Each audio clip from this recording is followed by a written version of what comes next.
우리 전에 계속 보시던 대로 창세기 12장 1절부터 8절까지인데 먼저 우리는 그냥 1절부터 3절까지만 읽도록 하겠습니다. 1절부터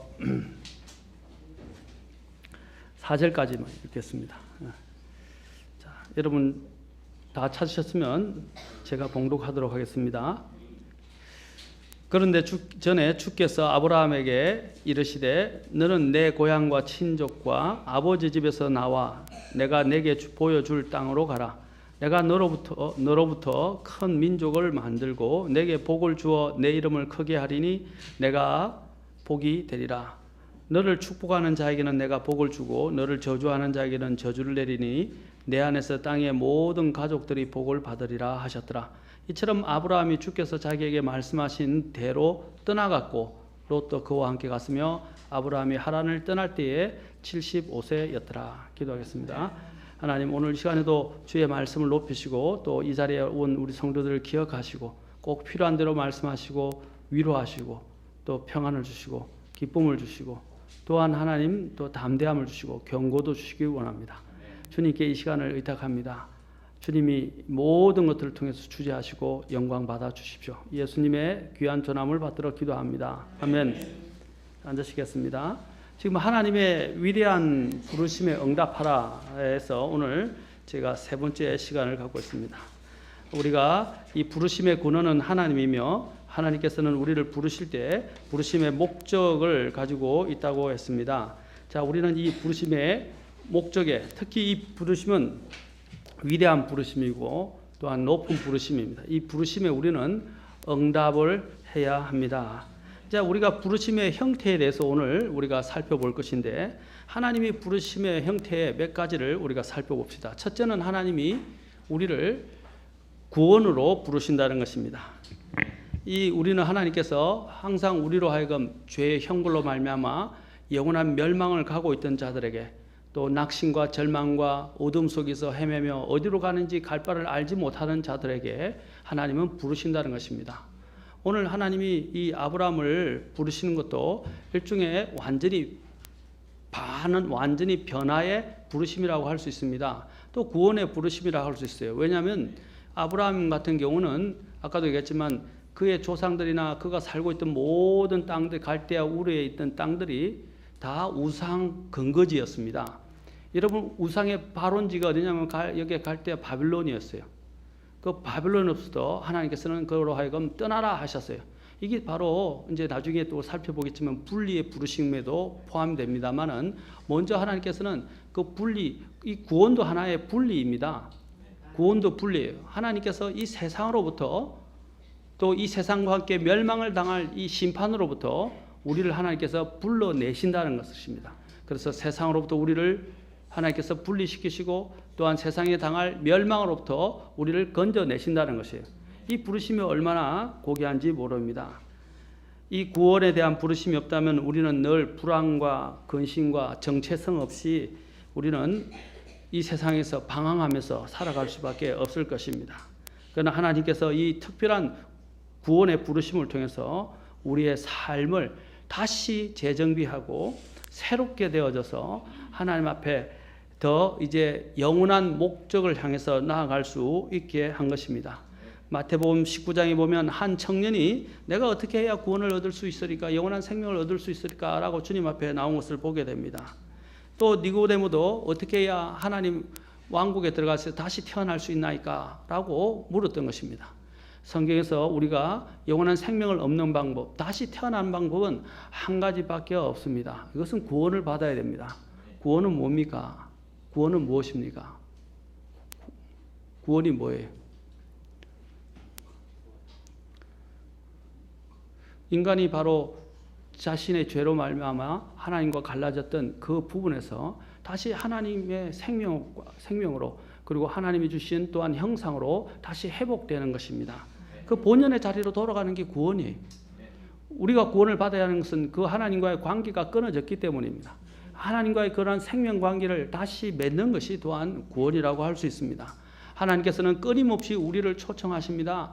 특히 제가 전에도 말씀드렸던 창세기에서 하나님이 아담을 아담이 죄를 범하고 숨었을 때에 하나님이 첫 번째 사람 아담에게 뭐라고 했습니까? 그 죄로 인하여 부끄러워하고 하나님 앞에서 떨며 두려워하고 있던 그 아담에게 주님이 찾아오셔서 아담아 내가 어디 있느냐라고 주님께서 부르셨습니다. 찾으시고 부르셨어요. 또한 신약에 와서도 하나님은 또 우리 동일하게 이 모든 사람들을 또한 부르고 계신 것들을 보게 됩니다. 대표적으로 마태복음 11장 28절에 보면 수고하고 무거운 짐진 자들아 다 너희는 내게로 오라 내가 너에게 안식을 주리라 라고 하셨어요. 사람들이 바로 예수님을 발견하지 못했기 때문에 그 구원을 정말로 받지 못했기 때문에 그 안에 진정한 안식을 누릴 수 없는 것입니다. 이 마음에 소망이 없고 마음에 하나님 주시는 영원한 생명이 없다면 어떻게 하나님이 주시는 그 안식을 얻을 수 있습니까? 사람들이 불안에 떨고 두려워하고 그 안에서 헤어나지 못하는 이유가 무엇입니까? 하나님의 생명이 없기 때문입니다. 하나님께서는 또한 사도 바울을 부르셔서 이 이방인들의 사도로 세우셨고 또 이방인들에게 바로 이 생명의 복음을 전하게 하셨어요. 그리고 구원으로 인도하게 하셨습니다. 그래서 사도 바울이 이렇게 로마서 1장 6절과 7절에도 말합니다. 너희는 그들 가운데서 예수 그리스도의 부르심을 받았느니라. 로마에 있는 성도들에게 말하기를 너희가 그 사람들 중에서 예수 그리스도의 부르심을 받았다라고 말합니다. 그래서 1장 7절에서 계속 말합니다. 바울은 로마에서 하나님께 사랑을 받고 성도로 부르심을 받은 모든 사람에게 편지하노니. 자, 하나님께서 우리를 사랑하시고 우리를 성도로 부르신다는 것입니다. 이 성도라는 게 뭡니까? 아까도 얘기했죠. 하나님이 우리를 거룩하게 다른 무리들과 분리시켜서 하나님의 무리로 만들어 주신다는 것입니다. 이것이 바로 성도라는 용어 속에 들어있어요. 하나님의 거룩한 무리, 하나님의 따로 떼어진 무리, 바로 믿는 무리들을 하나님은 성도라고 부르요. 여러분 우리 캐톨릭에서 볼 때 세인트, 성인, 그죠? 어거스틴, 성인, 이렇게 붙이는데 그 성인이라는 것은 특별하게 추앙받고 대단하다고 평가되어지고 로마 카톨릭이 딱 공인하고, 그렇죠? 공인하고 세운 사람이 성인이 아니에요. 성경에서 사실 이 세인트라는 이 단어는 구원받은 모든 그리스도인들에게 쓰여지는 용어입니다. 모든 구원받은 그리스도인들은 다 성인이에요, 사실은. 그것을 사실은 성도라고 불러야 됩니다. 성도. 그 성도라는 단어가 그것을 나타냅니다. 데살로니가서 2장 14절에서도 이것을 위하여 그분께서 우리의 복음을 통해 너희를 부르사라고 했어요. 하나님이 복음을 통해서 우리를 부르셨다라고 말합니다. 그리고 우리 주 예수 그리스도의 영광을 얻게 하셨느니라. 하나님은 지금도 사람들을 이 구원으로 부르고 있습니다. 여러분, 제가 이야기했지만 주님이 오실 때가 정말 다가왔다는 것을 우리가 다 잘 압니다. 예수님이 성경에 예언되어지신 대로 처음에 이 땅에 2000년 전에 오셨어요. 지금이 2000년이 오셨다고 하는 그때로부터 2000년이 훨씬 지났지만 예수님이 왜 드디어 오십니까? 지금 오시는 발자국 소리가 들리고 있지만 예수님이 오시는 발자국 소리가 커져가고 있지만 아직 예수님께서 완전히 오지 않은 것은 어느 시점에서 이제 완전히 끝날지 모릅니다만은 그러나 오실 것이고 분명히 오심이 가까웠다는 것입니다. 그런데 왜 예수님께서 지금 오시는 그것들이 우리가 보기에는 늦어지고 자꾸 지연되는 것처럼 보입니까? 바로 지연되는 것처럼 보여요. 하나님께서 아직도 여전히 구원으로 부르시는 사람들이 남아있다는 것입니다. 이방인들의 수가 차기까지라고 성경에서는 이야기하고 있어요. 아직도 구원받아야 할 이방인들이 아직도 남아있다는 거예요. 그 이방인들의 수가 들어 차기까지, 충만하기까지 어떻게 해요? 주님은 또한 이 세상에 대한 심판, 이 세상에 다시 재림하시는 이 부분들을 주님께서 연기하고 계신 것입니다. 또 베드로후서 3장에 보면 뭐라고 말씀했습니까? 모든 사람이 구원에 이르고 회개에 이르도록 하기 위해서 하나님께서 오래 참으시고 또 그 재림을 미루신다고 말하고 있어요. 무엇 때문에? 제가 지금 중국에 갈 때마다 느끼는 게 뭐냐면 아직도 구원받을 사람이 있구나. 오늘도 우리 교회에서 보면 작년에는 정말 좋은 결실들이 많았죠. 많은 영혼들이 구원받았어요. 주님을 영접했어요. 아직도 구원받을 사람이 있구나. 지금 주님이 오시고자 하시는데 아직도 한 명이라도 구원받아야 할 영혼이 있다면 어떻게 해요? 주님이 더 기다리시는 거예요. 저와 여러분도 아마 빨리 주님을 만나고 싶으실 거예요. 근데 빨리 만나고 싶은데 오신다 해놓고 왜 안 오십니까? 아직도 구원받을 여러분의 가족이 있는지도 몰라요. 저와 여러분의 가족이, 또 저와 여러분의 아는 지인이, 정말 사랑하고 아끼는 그 지인이 구원받아야 하기 때문에 주님께서 구원을, 기회를 가질 수 있도록 연기하시는 것입니다. 주님은 모든 사람들이 회개하여 구원에 이르기를 원하십니다. 디모데후서에서는 주님께서는 모든 사람이 다 진리를 아는 데 이르기를 원하시느니라 하셨어요. 하나님은 오늘도 이 시간에 우리를 구원으로 부르십니다.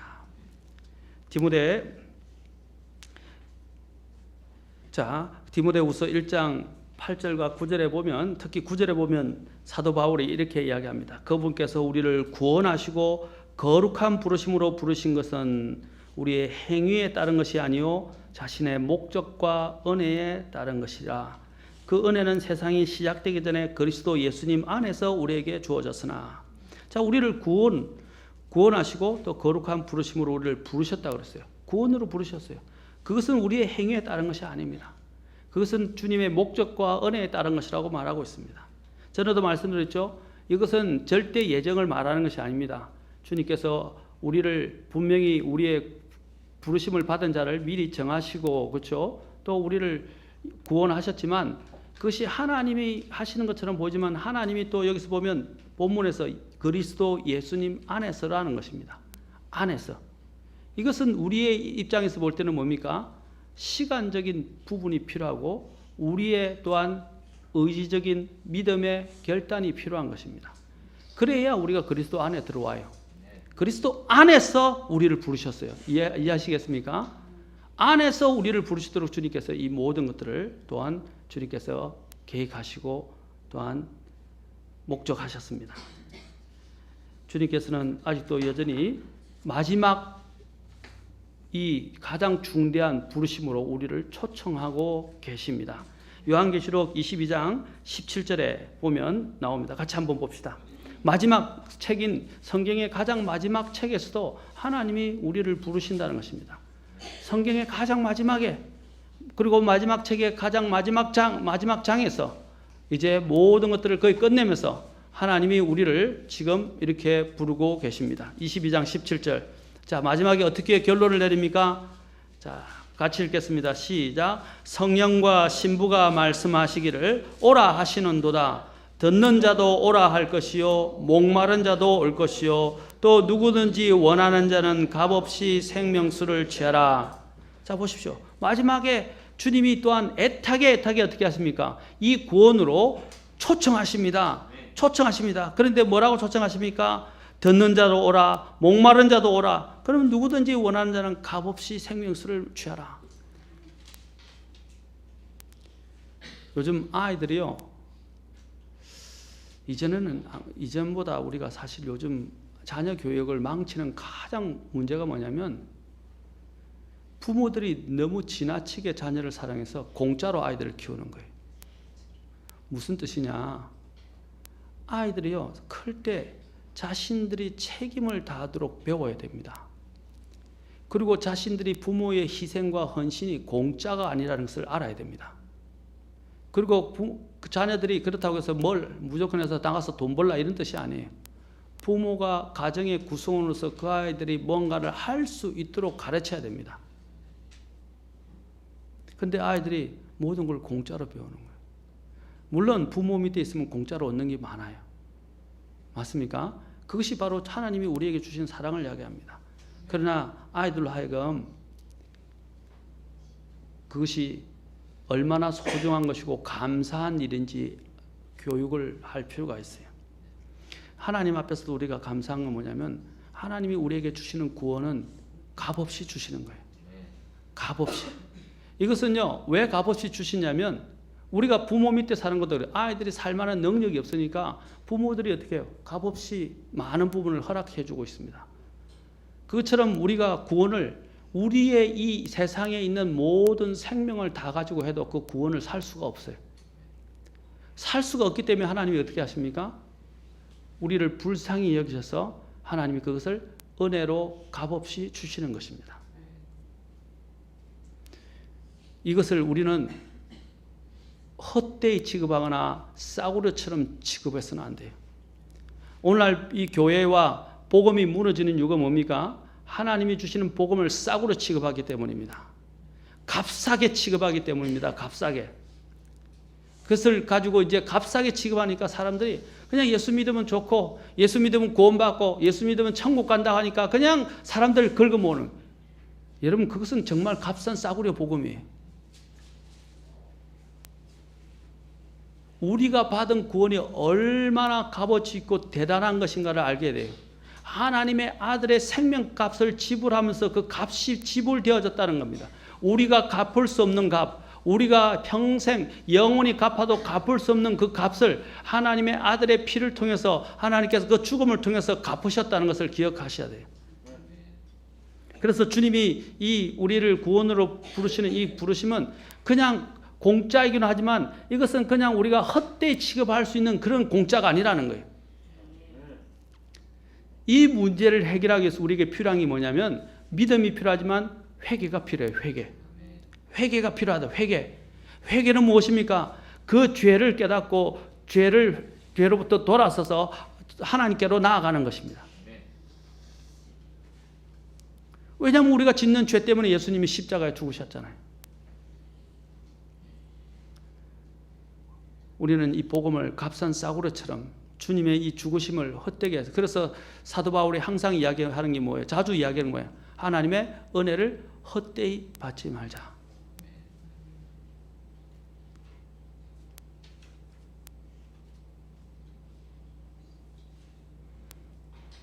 하나님은 두 번째로 우리를 복음을 위한 구에서 부르십니다. 첫째는 하나님이 우리를 구원으로 부르시지만 부르심의 형태에서, 두 번째는 하나님이 우리를 복음으로 부르신다는 것입니다. 저와 여러분이 구원받았다면 이제 하나님이 바로 이 부르심으로 우리를 부르고 계십니다. 모든 그리스도인들은 선한 일과 복음 사역에 참여하도록 부르심을 입었습니다. 그러나 여러분, 우리가 인간적으로 보통 이야기하는 이런 착한 행실과 우리가 또한 그리스도 안에서 갖게 되는 이 선한 일은 구분할 필요가 있어요. 이 세상에서 말하는 착한 행실은 죽은 행실입니다. 그것은 생명이 있는 행실이 아닙니다. 그것은 영원히 남는 행실이 아니에요. 그것은 죽은 종교적 행실이에요. 우리가 그리스도 안에서 구원을 받아서 하나님을 위해서 바른 동기로 하나님을 위해서 사용되어질 때만이 그것이 선한 일이 되는 것입니다. 그리고 그것이 하나님 앞에서 영원히 남는 행위가 되는 것입니다. 바로 이 일이 바로 복음 사역과도 관련되어 있어요. 가장 선한 일, 그리스도 안에서 가장 큰 선한 일이 무엇입니까? 복음 사역입니다. 이 복음 사역을 하는 사람은 뭐래요? 혼을 이겨오는 자는, 구령하는 자는 뭐라고 그랬어요? 잠언 11장에서. 이겨오는 자는 지혜로운 자라고 하셨어요. 또 하나님께서 혼을 이겨오는 자를 하나님께서 다니엘서 12장에는 뭐라고 했습니까? 하늘의 별들처럼 그가 빛나게 하시겠다고 말씀하셨습니다. 이 일은 엄청난, 이것이 바로 하나님의 위대한 부르심에 응답하는 거예요. 너무 먹고 사는데 바쁘고, 너무 오늘 우리가 보면 이제는 삶이요, 너무 타성에 젖어버리고 너무 자유분방하고 또 너무 공사다망하다는 겁니다. 우리가 세상의 일들이 다 쓸모없는 일은 아니고 살아가기 위해서 꼭 필요한 일들이 있어요. 그러나 우리가 보면 나중에 또 우리 자신을 한번 돌아서 평가해 보세요. 쓰잘데기 없는, 쓸데없는 일들에 우리가 너무 많은 시간들을 보내고 있어요.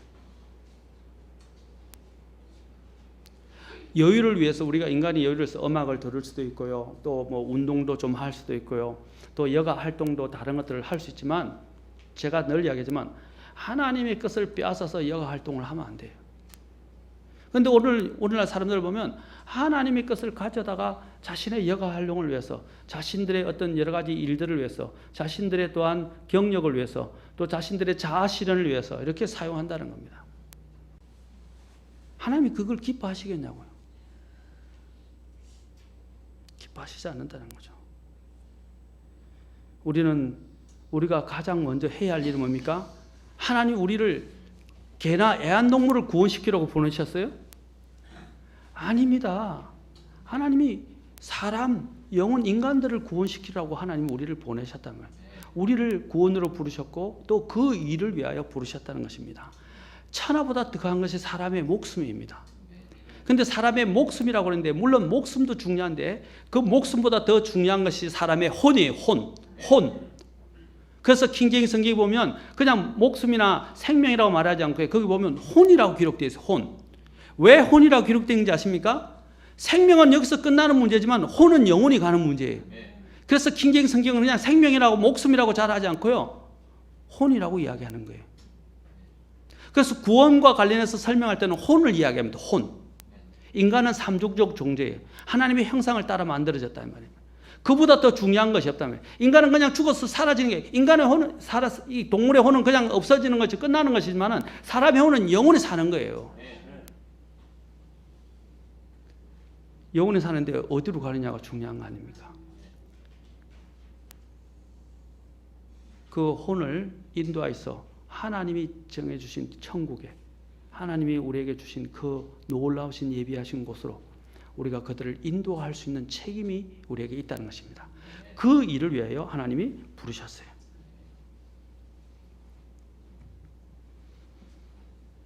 이를 위해서 하나님께서는 제자들을 부르시고, 이를 위해서 하나님께서는 사도들을 부르시고, 또한 심지어는 사도 바울을 부르셨습니다.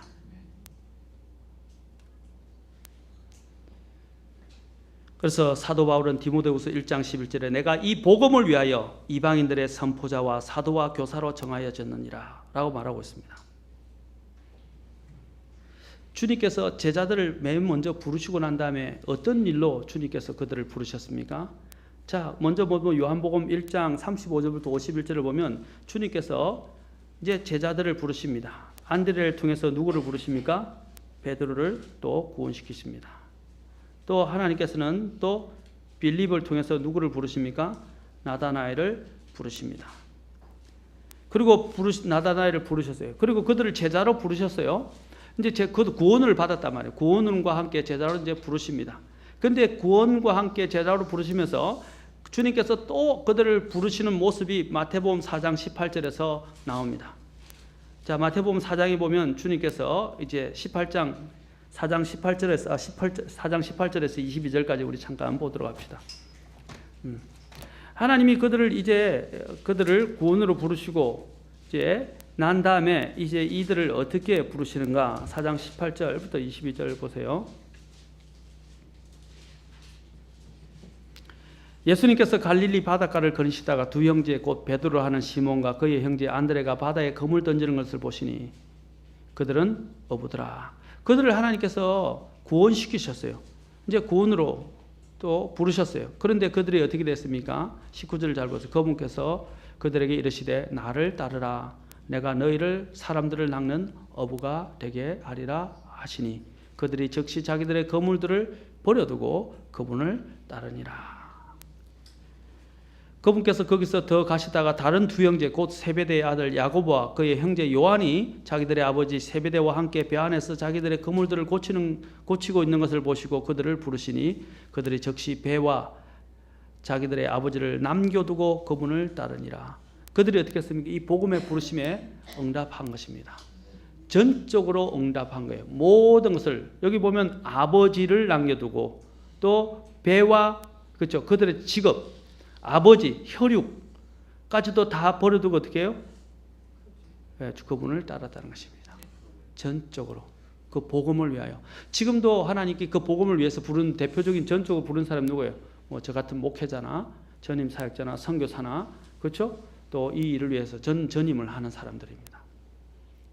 하나님께서는 그것은 목회자만이 아니라 우리 모든 그리스도인들을 하나님께서 그렇게 부르십니다. 그래서 예수님께서 떠나가시면서 주신 대명령이 있는데 그것을 우리는 지상 대명령이라고 합니다. 그 지상 대명령을 Great Commission을 주셨는데 그 지상 대명령을 사복음서에 다 나와요. 그리고 사도행전에도 나와요. 이렇게 사복음서에 빠지지 않고 그 사도행전에도 나올 만큼 이것은 중대한 명령이었다는 것입니다. 주님께서 무엇을 주셨습니까? 땅끝까지 이르러서 복음을 전하라는 것이었어요. 모든 피조물에게. 하나님은 지금 우리를 이 복음의 일에 동참하고 복음의 일을 위해서 우리를 지금도 부르시고 있습니다. 이것은요, 하나님이 부르실 때 우리가 알아야 돼요. 그 부르심에 응답하는 사람에게는 이것이 위대한 부르심이 되지만, 그렇죠? 위대한 일이 되겠지만, 그것에 응답하지 않는 사람은 그것은 끝나는 거예요, 인생이. 하나님, 전에도 말했죠. 하나님은요, 강요하시는 분이 아니에요. 하나님은 인격적이신 분이에요. 그것에 부르심에 응답한 것은 여러분의 의지이고, 또 여러분의 믿음이에요. 여러분이 믿음으로 그 의지를 가지고 주님께 응답하면 그만큼 주님의 그 부르심에 따라서 이제 하나님께서 더 많은 것들로 주님이 채워주신다는 것입니다. 하나님보다 더 위대한 분이 어디 있냐고. 우리가 잘 아는 윌리엄 캐리가 평생에서 가졌던 모토가 있어요. 여러분, 윌리엄 캐리는 구두 수송공이었어요. 그런데 그가 인도 사역에 있어서는 없어서는 안 되는 인도 역사에 있어서, 선교의 역사에 있어서, 또 인도의 실제 역사에 있어서 정말 대단한 사람으로 남게 됐어요. 그가 얼마나 많은 언어들로 인도의 언어들 성경을 번역했습니까? 그런데 그가 그 구두 수송공에 불과했던 그가 바로 그렇게 바뀌게 되는 것은 두 가지 모토를 갖고 있었어요. 그의 자서전에 보면 나옵니다. 그의 모토가 뭐였냐? 하나님으로부터 위대한 일들을 기대하라. Expect great things from God. 하나님으로부터 위대한 일들을 기대하라. 그 다음에 하나님을 위해 위대한 일들을 성취하라. Attempt great things for God. 하나님을 위해서 위대한 일들을 성취하라. 또는 시도하라. 이렇게 했어요. 첫째는 우리가 하나님께로부터 이 위대한 일, 그것에 따라서 응답받고 일을 한 사람이 바로 윌리엄 캐리였어요.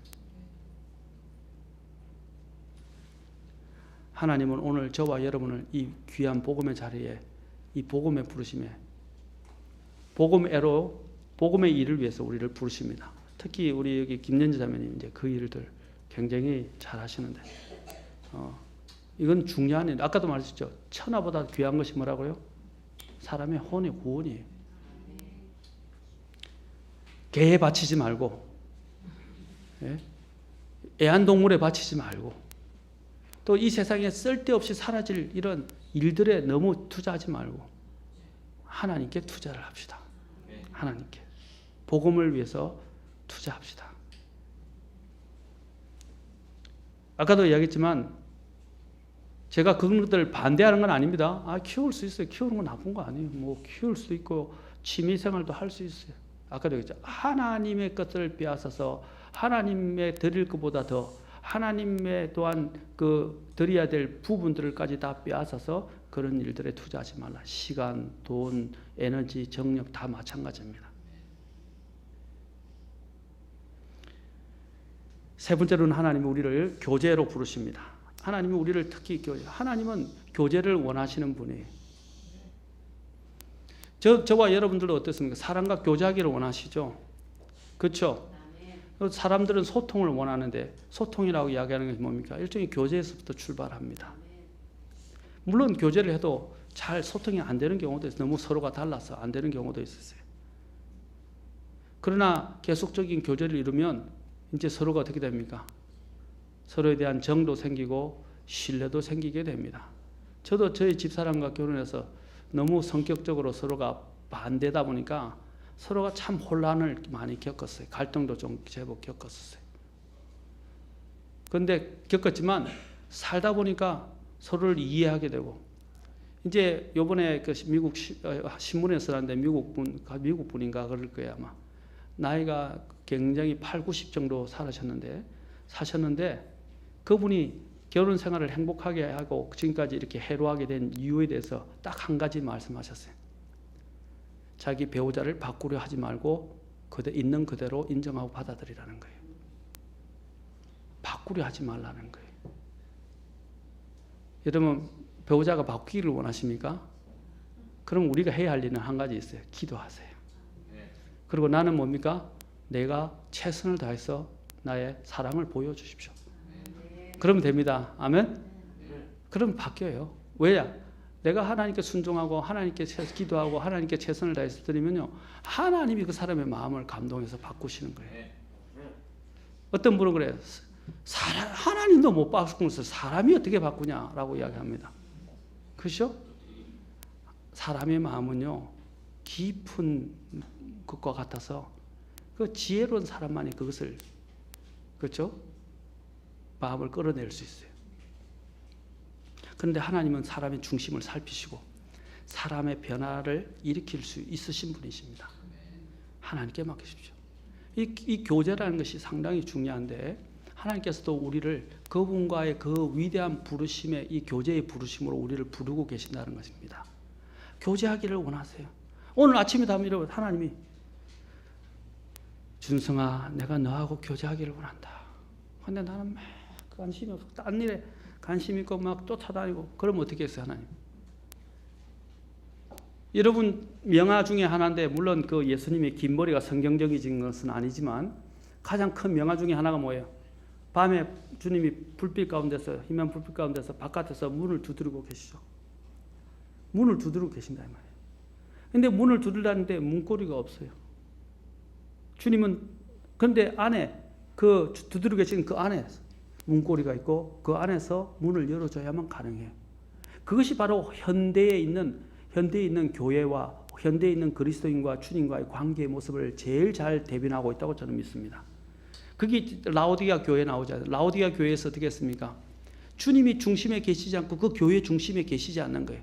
그 교회가 중심에 그 교회의 가장 중요한 중심의 자리에 주님이 안 계시는 거예요. 그러니까 주님이 애가 타셔서 도저히 안 되니까 어떻게 했어요? 요한계시록 3장 20절 우리가 잘 아는 말씀이네. 뭐랍니까? 내가 문에 서서 문을 두드리노니 누구든지 내 음성을 듣고 문을 열면 내가 그에게 들어가 그와 더불어 먹고 그는 나와 함께 만찬을 먹으리라.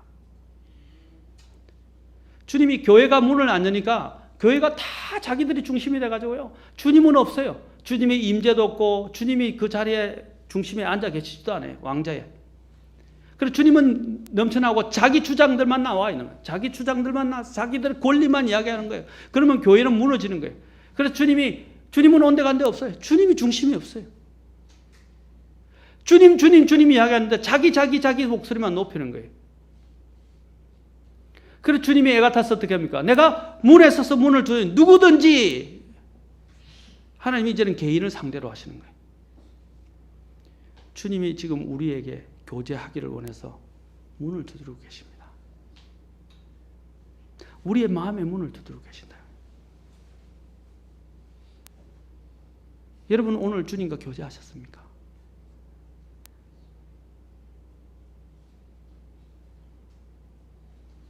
교제하셨어요?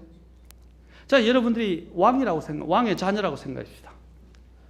옛날 우리 이시조선 있을 때나 왕족들이 있을 때 왕의 자손들은 어떻게 했어요? 아침에 반드시 가서 문안 인사를 해야 돼요. 저녁에 자기 전에 가서도 문안 인사를 해야 그게 예법이었어요. 그렇죠? 왕도였어요. 왕도. 우리는 지금 만왕의 왕이시여 만주해 주신 자녀들입니다. 맞습니까? 하나님 앞에 가서 문안을 해야 돼요. 문안 안 하면 큰일 나요. 그런데 오늘 우리는 문안 안 해도 잘 살고 있어요. 제가 잘 산다는 의미는 진짜 잘 산다는 의미가 아니에요.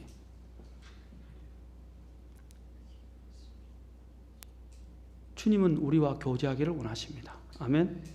고린도전서 1장 9절 봅시다. 주님이 우리를 어떻게 부르셨습니까? 자, 고린도전서 1장 9절.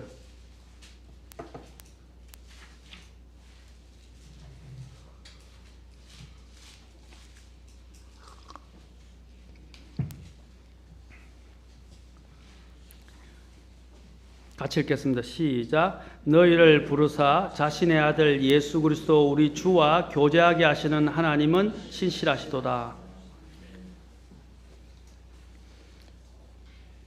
우리 주 예수 그리스도와 교제하시도록 우리를 어떻게 하셨어요? 부르셨다고 되어 있어요. 우리 주 예수 그리스도와 교제하도록 부르셨다고 그랬어요. 주님이 우리를 부르신 목적 중에 하나가 교제예요, 이 말입니다. 교제. 근데 교제하고 계십니까?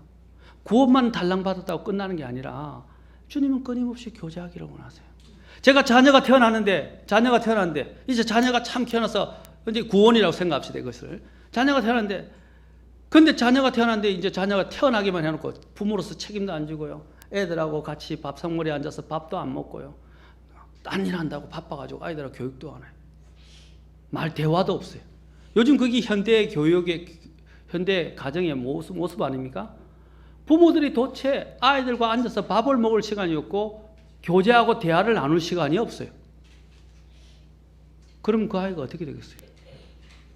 부모의 이 사랑과 애정이 결핍되기 시작하고 아이는 점점 정서적으로 죽어가기 시작합니다. 사회 구성으로서의 그 배울 수 있는 것들을 잃어버리게 돼요. 제일 가정에 중요한 게 아버지상이에요. 아버지상. 이 아버지상이 무너지면요, 아이들은 모든 미래가 무너지는 것 같은 거예요. 물론 특이하게 예외적으로 이것을 극복한 사람들도 있어요. 아버지와의 관계가 얼마나 중요한데. 근데 요즘 아버지들이 바쁘다는 핑계로 그 가정교육의 책임을 엄마한테 떠넘기고 자신들은 그냥 돈만 벌어오는 기계로 스스로를 전락시키고 있어요. 그것은 아닙니다.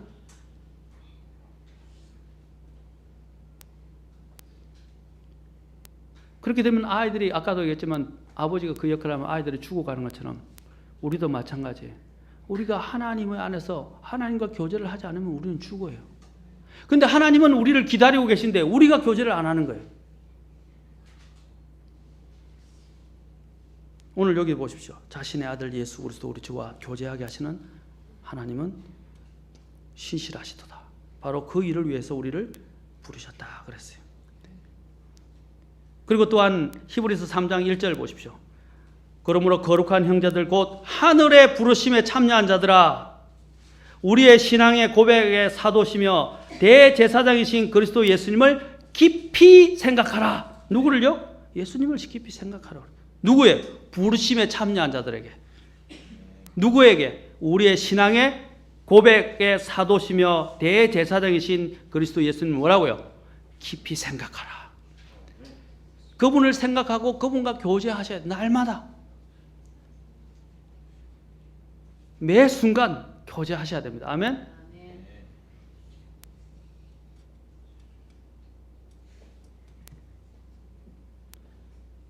하나님은 우리와 교제하기를 원하십니다. 지금 문 밖에서 문에 서서 문을 두드리십니다.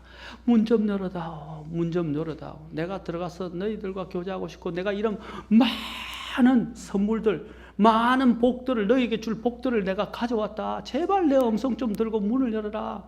내가 복의 근원이다. 내가 너희를 불렀다. 아브라함을 불러내신 것처럼 내가 너희를 불렀고 내가 이제 너희와 교제하기로 내가 수많은 선물들을 가져왔다. 그런데 여러분 보십시오. 공장에 기계가 막 돌아가고 있으면 어떻게 해요? 밖에서 내가 중요한 어떤 일이 생겼다고 꽈음을 지르고 부르는데 문을 다 닫아놓고 걷어놓고 공장은 돌아갔고 문이 잠겼어요. 그런데 바깥에서 소리를 들리는데 정말 큰일 났어요. 큰일 나고 불이 났다 하고 막 큰일 나고 부르는데 들립니까? 안 들리죠? 지금 제가 말하는 요정이 우리가 너무 이 세상의 것들의 소리에 너무 쌓여 있어서 그 소리에 너무 빠져 있어서 그 소음들로 인해서 주님이 교제로 부르시는 그 부르심에 우리는 듣지 못한다는 거예요. 부르심을, 소리를. 그게 우리의 모습일 수도 있어요. 너무 분주하고 너무 잡다한 것 생각이 많이 빠져 있어서 저 자신에게 지금 설교하는 겁니다. 여러분도 마찬가지. 여러분 목회자가 좋겠다 그래서 목회자 그렇지 않아요. 여러분 보세요. 제가 이야기하지만 우리 어쩌네 얼마 전에 제가 마지막으로 하는 말 하영자매하고 이야기했는데 하영자매가 이제 직장을 취직을 해서 다닌다 그러더라고요. 그리고 지금 와서 말하는 게 뭔지 아세요? 학교 다닐 때가 좋은 것 같아요. 대학생 때가 좋았던 것 같아요. 벌써 이런 이야기를 하더라고요. 대학생 때가 좋았던 것 같아요. 왜냐하면 대학생은요 시험 치는 게 좀 어렵지만 학창시절이 제일 좋잖아요. 왜냐하면 그때 되면 프로그램 다 짜져 있고 다 하라는 대로만 따라가면 돼요. 배우기만 하면 되잖아요. 뭐 시험 치는 건 조금 어려울 수 있지만 배우기만. 그런데 직장을 다니게 생기면 어떻게 해요? 이제 스스로 해야 돼요. 특히 여러분 직장 생활보다 사업하는 게 더 어려워요. 사람들은 사업을 더 쉽다고 생각하는데 이 사업에는 또 기술이 필요하고 능력도 필요하고 정말 특별한 어떤 것이 필요해요. 직장은요 만들어진 곳에서 그냥 일하면 돼요. 에이 싫다 정말 화난다 짜증난다 해도 직장생활만큼 좋은 게 없어요. 사업을 하면 어떻게 되는지 아십니까? 물론 내 일을 하기 때문에 자유로운 것도 있지만요 책임과 그 어깨가 얼마나 무거워지는지 몰라요. 그것은 말로 형용할 수가 없어요. 제가 목회를 할 때 이제 우리 이전에 있던 부목사로 있었던 구목사 같은 경우도 파송을 받고 난 다음에 어떤 말을 하냐면 목사님 전에는 제가 담임 목사가 아니었을 때 부목사로 있었을 때는 힘들다고 생각하고 여러 가지 뭐 어려움들인데 담임 목사가 되어 보니까 이거는 담임 목사의 그 책임과 그 무거움 그 어깨 따라가지도 못할 것 같습니다. 정말로 힘들고 너무나 목회자가 그래요. 목회자가 시간이 많은 것 같은데요. 이 어깨에 눌려지는 그 중압감은 말로 형용할 수 없어요. 특히 우리 보면 첫째 자녀들 장녀나 장남이 그런 것을 많이 어깨에 짊어지죠. 맞습니까? 또 아버지를 또 마찬가지예요. 그 어깨가 얼마나 무겁습니까? 하나님 앞에서도 마찬가지입니다. 하나님이 우리가 그러한 부분에 있어서 주님 앞에 나와서 주님 안에서 이 모든 부분을 해결받기를 원하고 교제하기를 원하십니다. 왜냐하면 우리의 모든 능력은 주님으로부터 오기 때문입니다. 이제 다른 것들에 너무 우리의 마음을 빼앗기지 말고 주님의 이 교제의 자리에, 왜냐하면 아까 그랬죠. 이것이 모든 생명의 근원이고 이것이 모든 복의 근원이고 주님과의 관계에서 모든 관계가 형성되기 때문에. 왜냐하면 복이 하나님께, 이 세상을 주관하는 분이 누구예요? 하나님이에요. 하나님을 만나지 않냐고서 어떻게 해서 다른 데서 복을 얻을 수 있습니까? 또 우리는 잘 아셔야 돼요. 하나님과의 관계가 바른 사람은요 다른 사람과 관계도 달라집니다. 하나님과 관계가 바르다고 하면서 자기는 하나님과 관계를 잘한다는데 어떤 사람들 보면요, 제가 그런 분들을 많이 봤어요. 간증한다고 나왔는데 하나님의 관계만 외치고 다른 사람들은 관계가 다 엉망이에요. 그런 거 자기는 어렵다고 그러는 거예요. 그 자기는 대단하다고 영적이라고 생각하는 거예요. 아닙니다. 하나님과 관계가 바른 사람은요 다른 사람과 관계가 좋아요. 하나님과 관계가 제대로 잘못된 사람들은요 다른 사람과 관계가 좋지 못해요. 그렇잖아요. 보이는 형제를 사랑하지 아니하면서 어떻게 보이지 않는 하나님을 사랑한다 할 수 있냐. 우리가 하나님과의 관계가 물론 가장 먼저 좋아야 돼요. 그것이 우리에게 진정하게 정말 교제가 형성되면 하나님의 다른 사람과의 관계도 잘 형성이 되게 되어 있습니다. 하나님은 오늘 이 자리에서 저와 여러분을 이 교제의 자리로 우리를 부르십니다. 여러분 다 어떤 것보다도 하나님의 이 교제의 부르심에 응답하지 않으시겠습니까?